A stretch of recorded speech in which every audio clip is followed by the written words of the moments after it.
నమస్కారం అందరికీ. నా పేరు ధన్యత. నేను 4వ తరగతి చదువుతున్నాను. ఈరోజు మేము ఉగాది పచ్చడి ఎలా తయారు చేయాలో చూపించబోతున్నాం. ముందుగా మనం ఉగాది పచ్చడి తయారు చేసుకోవడానికి మనకు కావాల్సింది బెల్లం. బెల్లం అనగా తీపి. తీపి ఆనందానికి ప్రతీక.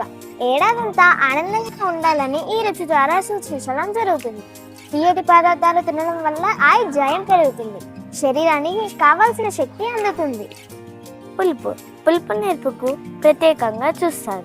ఎలాంటి పరిస్థితుల్లో అయినా ఉండాలని ఇదే ఉద్దేశంతో ఈ రుచిని చూడాలంటారు.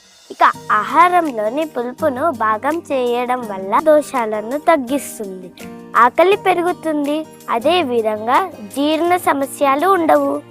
ఉప్పు. జీవితంలో ఉత్సాహానికి సంకేతంగా ఉప్పును చూస్తారు.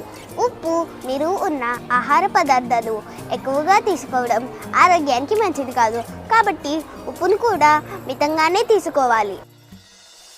కారం. కోపానికి సహనం కోల్పోయే పరిస్థితికి చిహ్నంగా చూస్తారు. మనుషులు భావోద్వేగాలకు గురి కావడం సహజం.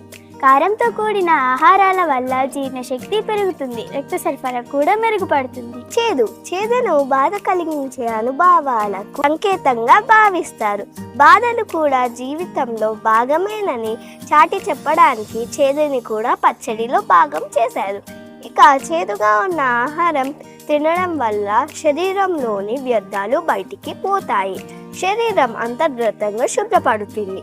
చేదుగా ఉన్న పదార్థాలు ఎక్కువ మోతాదులో తీసుకున్న సమస్యలు రావు. వగరు. కొత్త సవాళ్లకు చిహ్నంగా వగరును చూస్తారు. బతుకుబాటల్లో ఎన్నో సవాళ్లను ఎదుర్కోవాలని చెప్పడం సంకేతంగా ఈ రుచిని పచ్చడిలో భాగం చేస్తారు. వగరుగా ఉన్న పదార్థాలు నిత్యం తినాలంటారు.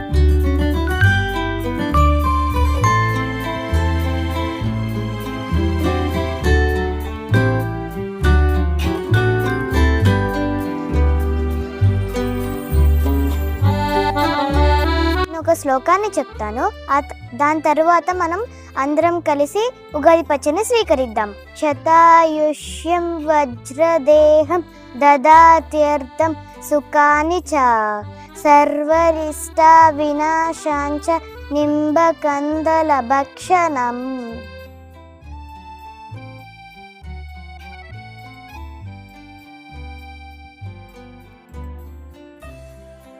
అందరికీ నమస్కారం. నా పేరు అమూల్య. నేను 5వ తరగతి చదువుతున్నాను. ఇప్పుడు వీళ్ళందరూ ఉగాది పచ్చడి ఎలా చేస్తారో చూస్తారు కదా. నేను ఉగాది పండుగ గురించి చెప్పబోతున్నాను. ఉగాది పండుగ మనకు ఇచ్చే గొప్ప సందేశం. జీవితం ఒక రుచితో నిండినది కాదు. తీపి, చేదు, పులుపు, కారం, ఉప్పు, వగరు ఈ 6 రుచుల్లాగే మన జీవితంలో ఆనందాలు, కష్టాలు, విజయాలు, వైఫల్యాలు సహజంగానే వస్తాయి. వాటిని సమానంగా స్వీకరించగలిగిన వారే నిజమైన విజేతలు. కొత్త సంవత్సరం ప్రారంభంలో ఉగాది పచ్చడిని రుచి చూస్తూ ఎదురయ్యే ప్రతి పరిస్థితిని ధైర్యంగా ఎదుర్కోవాలని ఈ పండుగ మనకు బోధిస్తుంది. ఆశ, సహనం, ఆత్మవిశ్వాసం కలిగిన జీవన దృక్పథమే ఉగాది అసలైన సారం.